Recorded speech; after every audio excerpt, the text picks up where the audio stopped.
दोहरा म्यार एक हफ्ते के अंदर अंदर सामने आया है, एक हफ्ते के अंदर अंदर, कि आप एक खास किस्म के जो मॉब है उसको तो आप इस कदर सख्ती के साथ आप कुचलेंगे कि उसको थाने में भी अगर वो हो तो उसकी हड्डियां तोड़ दी जाएंगी पुलिस के डंडों से।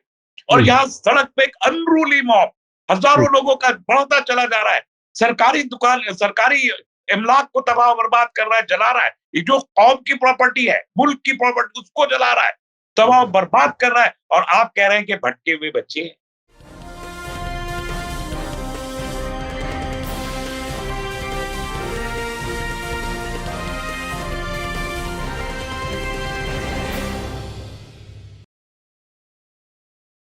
हेलो, नमस्कार, आदाब, सत श्री अकाल और अस्सलाम वालेकुम। मैं हूं मोहम्मद अहमद काज़मी, लेकर आया हूं आपका पसंदीदा कार्यक्रम आपके रूबरू। देश बहुत ही गैर मामूली हालात से गुजर रहा है।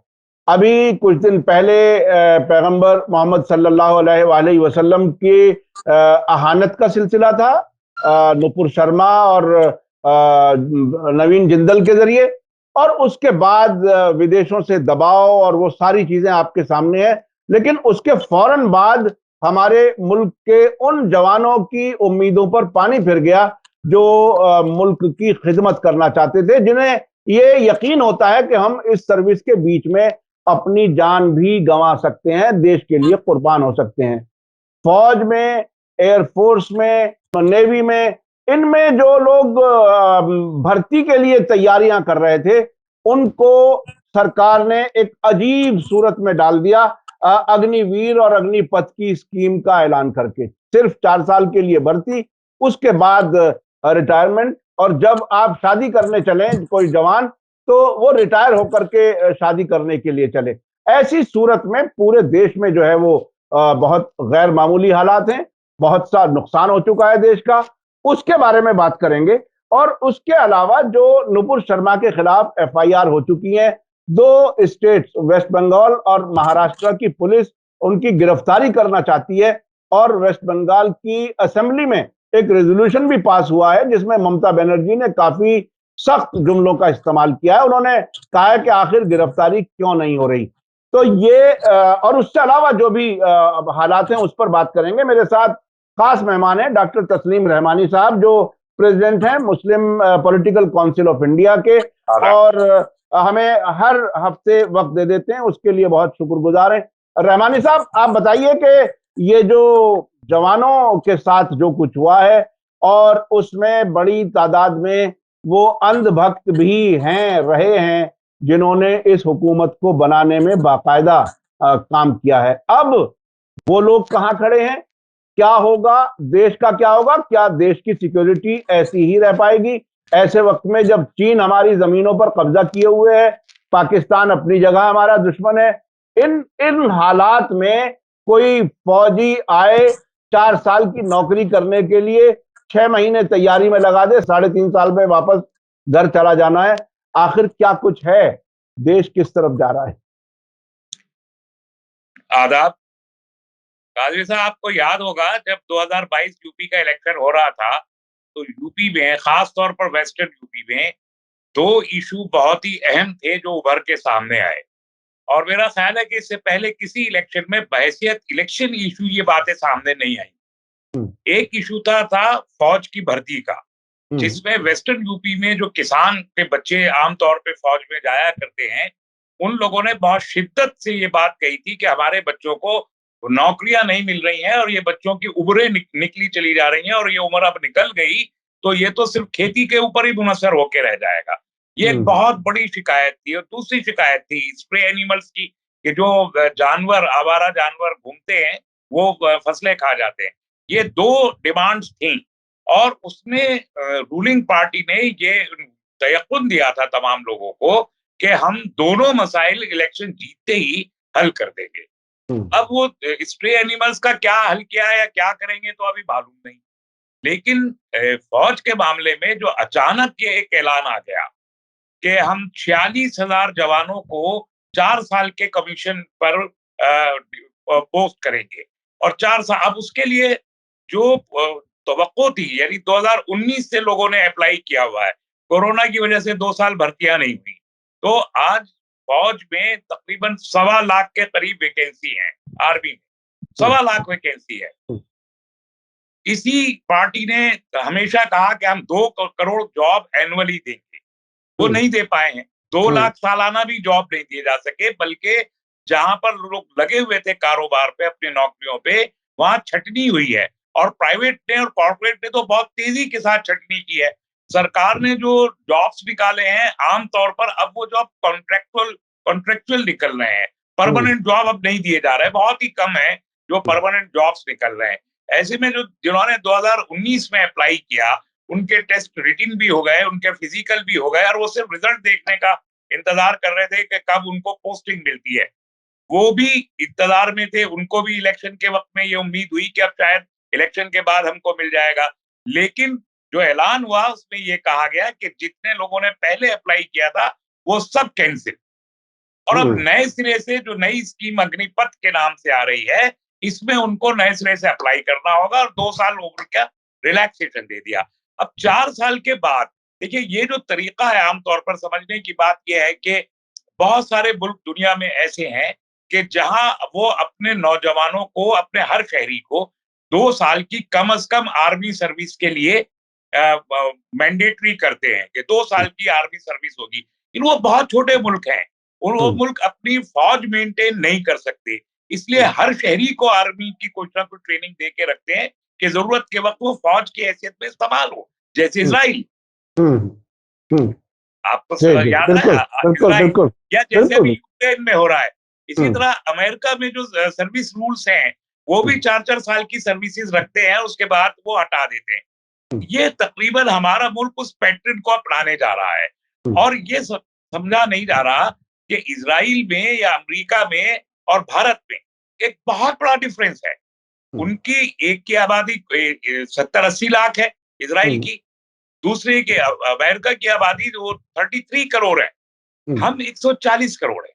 तो 140 करोड़ के मुल्क में हमको एक बाकायदा आर्मी मेंटेन करने की जरूरत है, और वो है हमारे पास। तकरीबन 14 लाख आर्मी पर्सन है हमारे पास मुख्तलिफ फोर्सेस में। तो अब आप ये जो 46,000 की भर्ती कर रहे हैं, 1.25 लाख की वैकेंसी के अगेंस्ट में सिर्फ 46,000 यानी 1/3 को आप भर्ती कर रहे हैं, वो भी 4 साल के लिए, और इसमें से 25% यानी तकरीबन 6,500 को 4 साल के बाद आप परमानेंट करेंगे।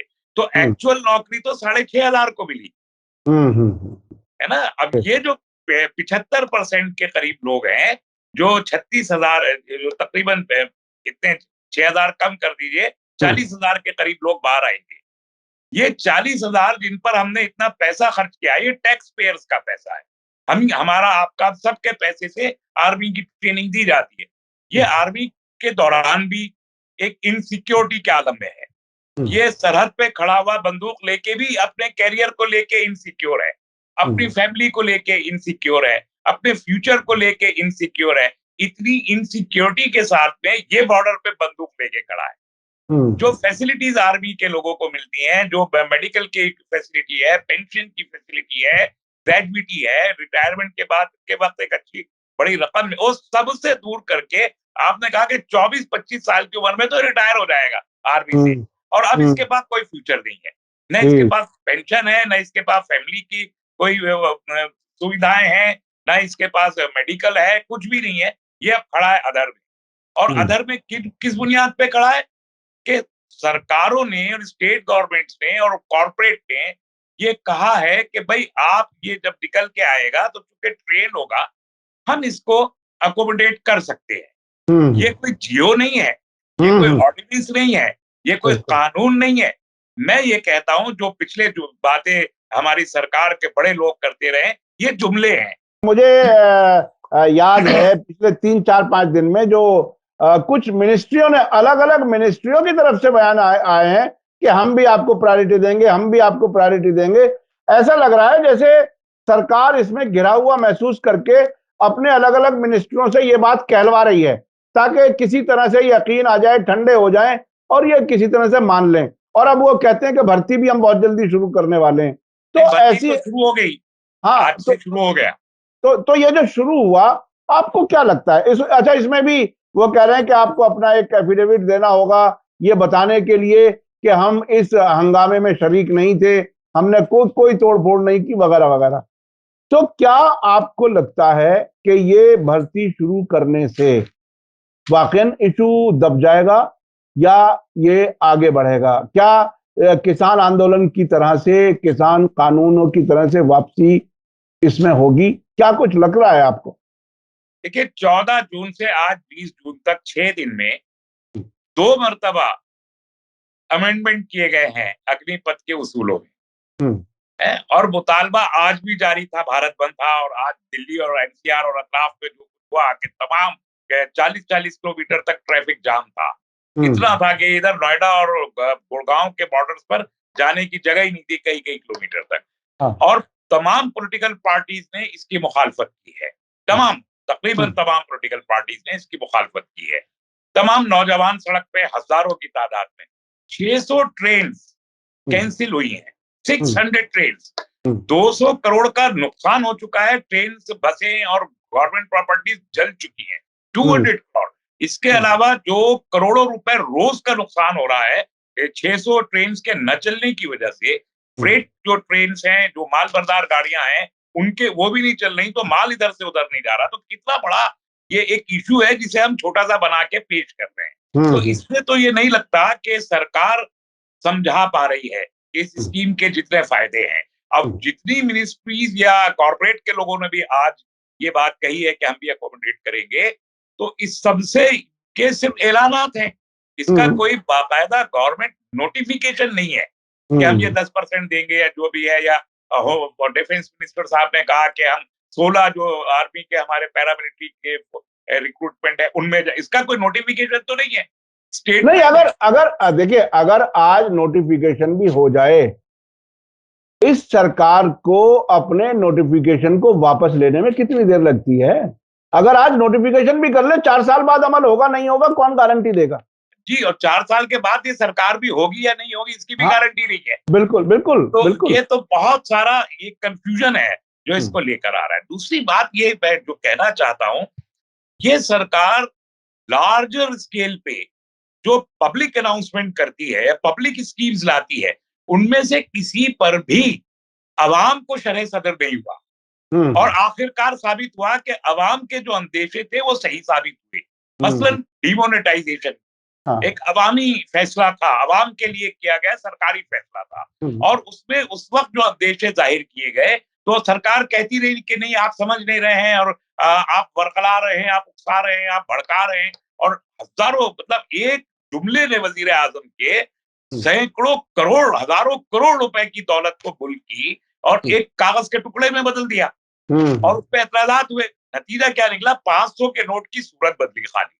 और 1000 का नोट बंद करके 2000 का नोट आप लेके आए।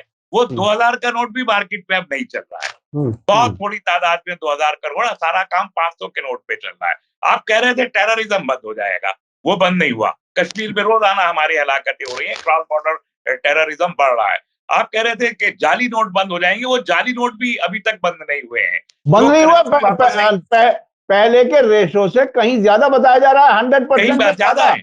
100% से ज्यादा वापस आए वो भी ज्यादा थे। जी जी तो जी। ये, और 150 लोग उसमें मारे गए जिसमें से किसी को कोई कंपेंसेशन नहीं दिया गया। तो वो, इसके बाद जीएसटी, आज तक जीएसटी के सारे रूल्स बन नहीं सके हैं। लोग जीएसटी से परेशान है। स्टेट गवर्नमेंट को जो जीएसटी का फंड आता है, वो सेंट्रल गवर्नमेंट ने स्टेट का हिस्सा अभी तक नहीं दिया। स्टेट डिमांड पे डिमांड किए जा रही है, तो सारा जो यहाँ आ रहा है और स्टेट नुकसान में जा रही है।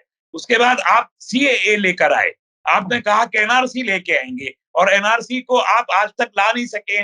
जो असम में एनआरसी हुआ था, उस एनआरसी को भी आपने रिजेक्ट कर दिया कि हम नहीं मानते इसको। हालांकि वो सुप्रीम कोर्ट की निगरानी में 16,000 करोड़ रुपए खर्च करके एनआरसी किया गया, उसको गवर्नमेंट ने रिजेक्ट कर दिया, और फर्दर एनआरसी का कोई गुंजाइश नहीं। जिस सीएए को लेके पूरे मुल्क में इतनी बड़ी रैलियां हुई, और आप कह रहे थे कि हम 1 इंच पीछे नहीं हटेंगे, उस सीएए को पास हुए तकरीबन 3 साल होने को है। और 3 साल में आप उसके रूल्स एंड रेगुलेशन नहीं बना पाए। ये बता नहीं पाए कि इस एक्ट के तहत, जिसे आप इतना जरूरी एक्ट बता रहे थे, इसके तहत आपने कितने लोगों को अभी तक सिटीजनशिप दी है, ये बता नहीं सकती सरकार। तो ये भी एक फ्लॉप है। आपने बदअमनी बेचैनी और इज़्तिराब समाज में पैदा किया। उसके बाद आप 3 बिल लेकर आए किसानों के रिफॉर्म के लिए। 1 साल किसान सड़क पे बैठा रहा, आप यही कहते रहे कि अपोज़िशन वर्गला रहा है, बाहर की हैं और ये खालिस्तानी हैं और ये पाकिस्तानी हैं, ये जिहादी हैं, इनको ये सारे इल्ज़ाम 700 से ज़्यादा किसान सड़क पे बैठा हुआ मारा गया। कहाँ-कहाँ आंसू गैस और क्या-क्या सब कुछ नहीं हुआ। इस सब के बाद में आपको आखिरकार वो बिल लाने पड़े कि अब ये इसी तरीके से आप जो स्टेक होल्डर्स हैं, जिनके लिए आप स्कीम ला रहे हैं, अगर उनके नुमाइंदों से आप बात नहीं करेंगे, बिल लाने का ये तो पार्लियामेंट में भी नहीं गया इतना बड़ा फैसला, शायद उसकी ज़रूरत ना हो, लेकिन पार्लियामेंट में कोई बिल लाते हैं, कोई ऑर्डिनेंस लाते हैं, तो उसे आप पब्लिक डोमेन में पहले डालते हैं, पब्लिक डिबेट होती है, उसके बाद कोई फैसले होते हैं, सेलेक्ट कमेटी के पास जाते हैं बिल्स, तब वहां से वेरीफाई होने के बाद कैबिनेट में आते हैं। आप उल्टा काम कर रहे हैं। आपने 370 का आप लेकर आए एब्रोगेशन का बिल, आपने उसको किसी सेलेक्ट कमेटी के सुपुर्द नहीं किया। 8 लाख जो 80 लाख के करीब लोग वहां हैं, उन लोगों को आपने अचानक उनकी तकदीर का फैसला आपने कर दिया, कोई पार्लियामेंट्री प्रोसीजर नहीं अपनाया आपने। तो ये सारी चीजें जो अनडेमोक्रेटिक तरीके से डेमोक्रेटिकली इलेक्टेड गवर्नमेंट कर रही है, इसका मतलब ये है कि सरकार डेमोक्रेसी में यकीन नहीं रखती। ये सरकार इन लोगों के जो भी स्टेक होल्डर्स होते हैं जिसके लिए बिल आ रहे हैं, उसका मफाद पे आप गौर नहीं करते और अपनी पसंद आप थोपना चाहते हैं। अब ये बात खुल के सामने आ रही है, तमाम अखबारात ने लिखना शुरू कर दिया है, पॉलिटिकल लीडर्स भी कह रहे हैं और आर्टिकल्स आ रहे हैं इसमें बड़े-बड़े कि आरएसएस के लोग और जो रूलिंग पार्टी का तबका है, उसको असल में पुश करके ट्रेन करके निकालना चाहते हैं। तो जो आइडियोलॉजिकल प्लान है आरएसएस और बीजेपी का, उसको बरूएकार लाने के लिए गवर्नमेंट फंड से इन लोगों को ट्रेन करके और फिर कैलाश विजयवर्गीय के मुंह से निकल गया कि इनको तो हम बीजेपी के दफ्तरों में नौकरी दे देंगे, चौकीदार बना देंगे। कि मतलब एक आर्मी पर्सन को, जो रिटायर्ड आर्मी पर्सन होना चाहिए, जिसकी एक एक्स आर्मी सर्विसमैन की हैसियत से इज्जत होती है इस मुल्क में, उसे आप अपनी पार्टी, सियासी पार्टी के दफ्तर में आप चौकीदार बनाना चाहते हैं और फिर उसकी आर्म ट्रेनिंग को आपके अपने जो प्लान्स है, मैलिशियस प्लान्स हैं, जाहिर है कि बीजेपी के पास ज्यादातर प्लान्स मैलिशियस है, उन मैलिशियस प्लान के लिए आप उनको यूज करना चाहते हैं। अब मुझे याद आता है वो जुमला जो आज से 2 साल पहले विज्ञान भवन में खड़े होके मोहन भागवत जी ने बोला था। उन्होंने कहा था कि हम 3 दिन में इस मुल्क के अंदर एक आर्मी खड़ी कर देंगे और उन्होंने सवाल का जवाब नहीं दिया था कि वो आर्मी कैसी होगी, कौन सी होगी, किससे लड़ेगी, किसके लिए बने। हमारे मुल्क में ऑलरेडी एक आर्मी मौजूद है 14 लाख लोगों की, तो आप अलग से कौन सी आर्मी बनाना चाहते हैं, कौन से प्राइवेट आर्मी आप बनाना चाहते हैं, सवालात किए गए थे जिसका कोई जवाब नहीं दिया था। लेकिन आज उसका जवाब मिलता हुआ दिखाई दे रहा है कि आप किस तरीके से एक प्राइवेट आर्मी खड़ा करना चाहते हैं। ये मुल्क के मफाद में नहीं है, मुल्क के मुस्तकबिल के मफाद में नहीं। अच्छा रहमानी साहब, देखिए, जब ये 2014 में सरकार बनी, उसके बाद एक चीज सामने आई और जो आज तक उस पर अमल हो रहा है कि हर मिनिस्ट्री की फाइलें, सारे फैसले पीएमओ में होंगे। यानी आज भी पत्रकारों तक से भी अगर यह पूछा जाए कि 10 कैबिनेट मिनिस्टर्स के नाम बताओ, तो नाम नहीं बता पाएंगे, क्योंकि मोदी जी के और अमित शाह जी के अलावा कहीं कोई नजर नहीं आता है। इसके अलावा जो जो जो पीएमओ में को सेंट्रलाइज पूरी ताकत दी गई, सारे मिनिस्टरों को बिल्कुल एक तरह से निकम्मा और बेकार कर दिया गया, वो एक बात। दूसरे, पार्लियामेंट में कानून डिस्कस नहीं होते। खुद मुझे यकीन है कि खुद बीजेपी के जो मेंबर्स ऑफ पार्लियामेंट हैं, उन तक से भी डिस्कस नहीं किया जाता, ऐसा बहुत से बीजेपी के लीडर्स भी कहते हुए नजर आए हैं प्राइवेटली। तो ये क्या पूरी तरह से एक कोई खास एजेंडे पर तानाशाही के हिसाब से पूरे देश को किसी एक तरफ ले जाने की कोशिश है, लेकिन इसमें प्लानिंग शायद ठीक नहीं है, जो हर चीज इनकी फेल हो जाती है। जैसे कि आपने गिनवाए, बहुत सी चीजें गिनवाई, तो क्या कुछ है आगे? क्या 24 में जनरल इलेक्शन होना है, उससे पहले असेंबलीज के इलेक्शन है, इस साल हिमाचल में भी है, गुजरात में भी है, फिर आगे भी बहुत से इलेक्शन होंगे। आपको अब के बाद क्या लगता है, किसान नाराज था। पहली बार उत्तर प्रदेश में, बल्कि पूरे मुल्क में ये जो इलेक्शन हुआ, इसमें पहली बार ऐसा हुआ कि कुछ गांवों के बाहर, कुछ शहरों के बाहर बाकायदा बोर्ड लगाए गए कि बीजेपी के लीडर की एंट्री अलाउड नहीं है, हम बिल्कुल एक्सेप्ट नहीं करेंगे। इतनी नफरत दिखाने के बावजूद एक पार्टी को फिर वो मेजॉरिटी में आती है। लोगों को इस बात पर काफी हद तक यकीन है कि ये ईवीएम का खेल है, जब तक ये चलता रहेगा तब तक इनकी मर्जी की हुकूमतें बनती रहेंगी। ऐसे में रियल डेमोक्रेसी की वापसी की उम्मीद क्या है? देखिए, ये जो आप सेंट्रल गवर्नमेंट के बारे में कह रहे हैं, ये स्टेट गवर्नमेंट पर भी, जो बीजेपी की स्टेट गवर्नमेंट है, वहां भी सेंट्रलाइज्ड है पावर। आप उत्तर प्रदेश में देखें तो चीफ मिनिस्टर के चारों तरफ ही पावर घूम रही है, सारी फाइलें चीफ मिनिस्टर के पास से घुसेंगी, तो सेंट्रल पावर पॉइंट है वो, बाकी किसी के पास इख्तियारात नहीं है। ये काम आप मध्य प्रदेश में भी देख सकते हैं और ये आप उत्तरांचल में भी देख सकते हैं। तो डेमोक्रेसी, आरएसएस का कभी भी डेमोक्रेटिक फंक्शनिंग नहीं रही है। आरएसएस में भी आप देखिए कि उनका चीफ ताहयात मुंतखब हो जाता है, तो कोई डेमोक्रेसी वहां भी नहीं है। भारतीय जनता पार्टी कैसे चुनती है वो अंदाजा है सबको। तो मौजूदा कॉन्स्टिट्यूशन और डेमोक्रेसी में ये पार्टी बिलीव नहीं करती है। तो रियल या फेक, डेमोक्रेसी में तो यकीन है नहीं। जो सफोकेशन है पार्टी के अंदर, अपना एक सफोकेशन है, इसी वजह से कि जो बड़े बड़े मिनिस्टर्स हैं, आप देखिए कितने बड़े बड़े मिनिस्टर्स को पिछले रिशफल में हटा दिया गया और वो क्यों नहीं कर सके और चले गए, है ना। तो यहाँ पर जो ये सफोकेशन है, ये सफोकेशन ही कभी किसी वक्त ब्लास्ट करे तो करे, अदरवाइज अवाम के अंदर एक ये जो इंप्रेशन दिया गया है कि मोदी है तो मुमकिन है, उसकी वो इंप्रेशन इलेक्शन के वक्त में यूज कर लिया जाता है।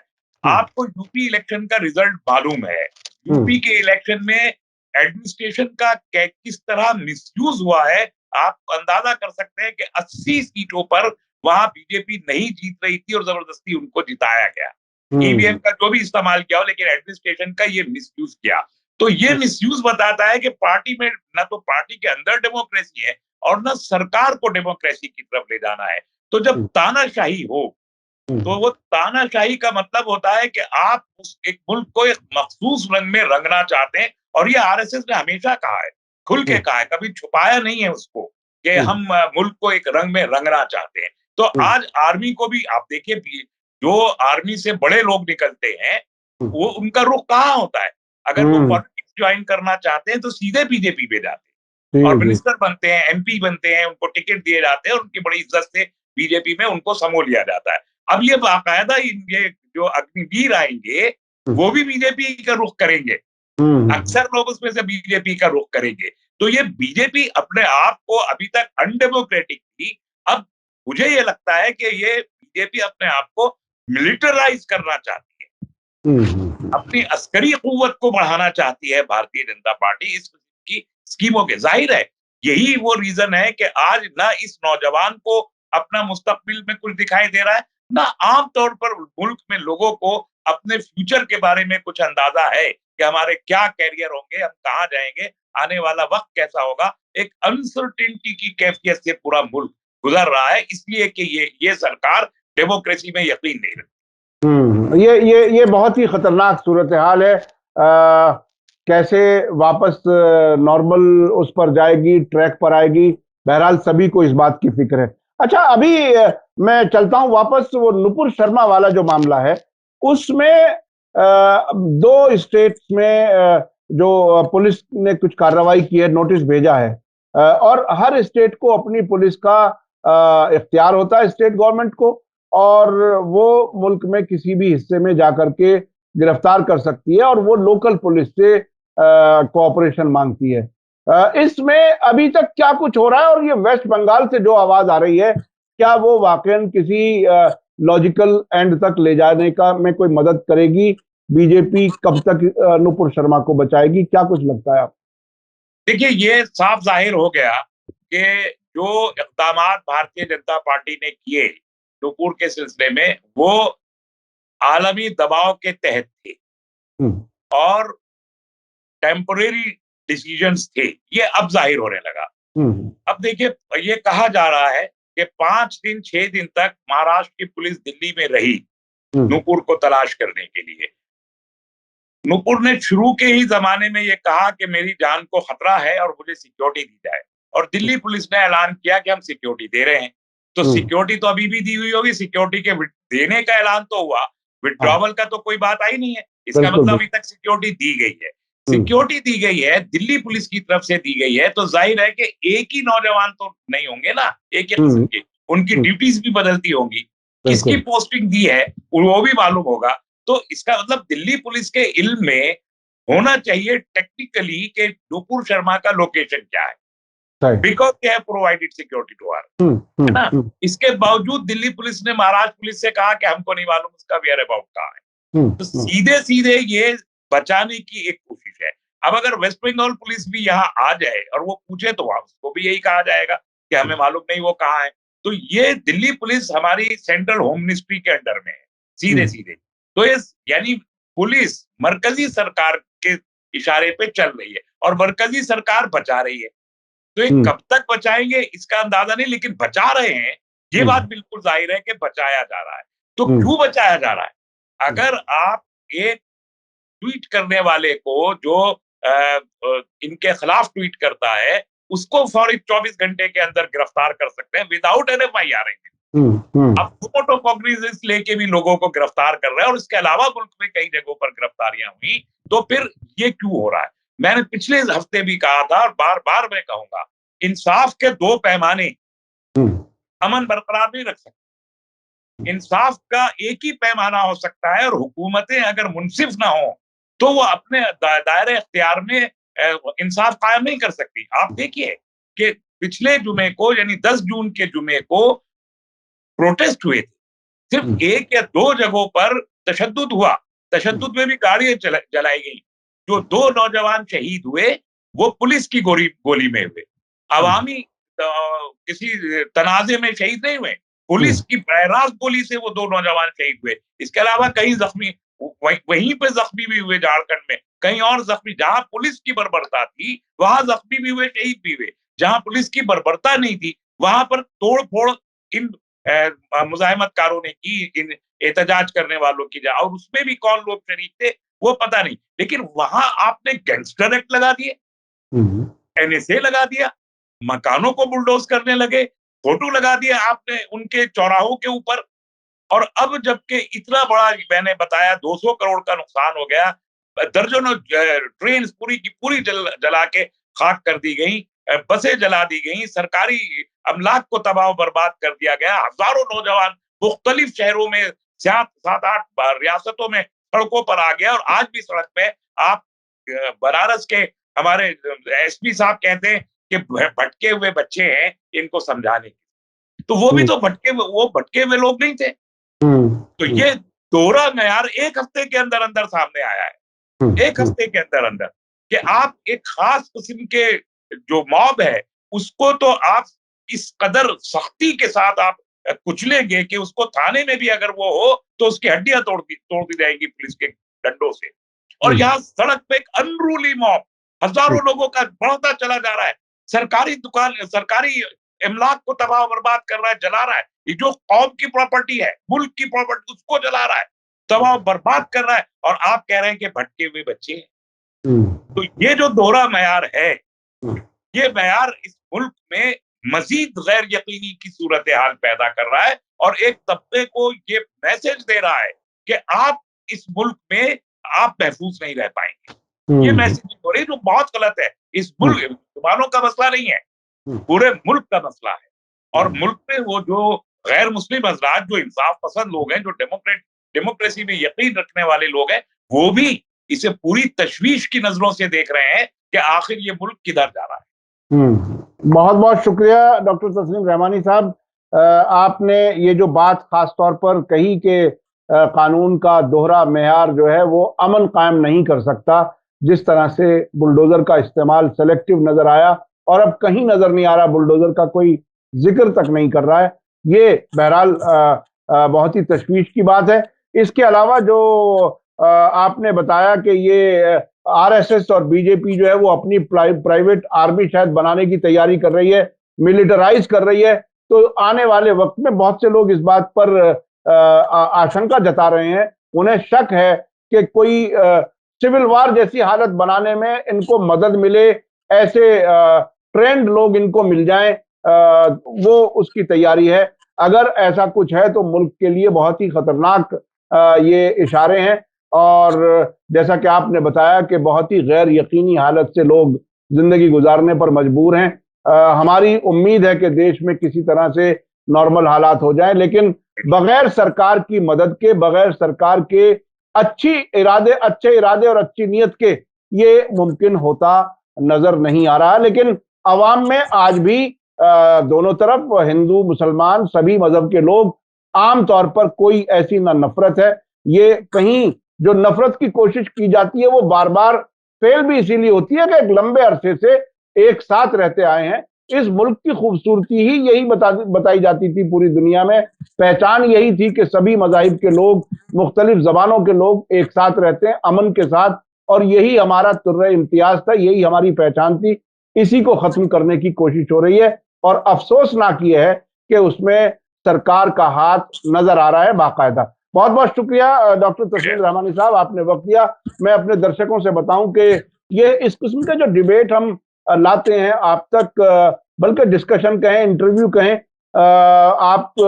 आपके रूबरू प्रोग्राम में हमारी कोशिश होती है कि मुख्तलिफ मौज़ूआत पर आप गहराई से चीज़ों को समझें, सोचें, गौर करें और कोई ओपिनियन बनाएं। इसीलिए हम ये कोशिश करते हैं कि मुख्तलिफ लोगों से आपकी मुलाकात कराते रहें। बहुत बहुत शुक्रिया। इसी के साथ मुझे दीजिए इजाजत। धन्यवाद, शुक्रिया। जय भारत, जय हिंद। मीडिया स्टार वर्ल्ड के और वीडियो देखने के लिए हमारे चैनल को सब्सक्राइब करें और सीधे नोटिफिकेशन पाने के लिए बेल आइकन दबाएं। और अगर हमारी खबर सच्ची और अच्छी लगे तो अपने व्हाट्सएप, इंस्टाग्राम, फेसबुक और ट्विटर अकाउंट पर जरूर शेयर करें।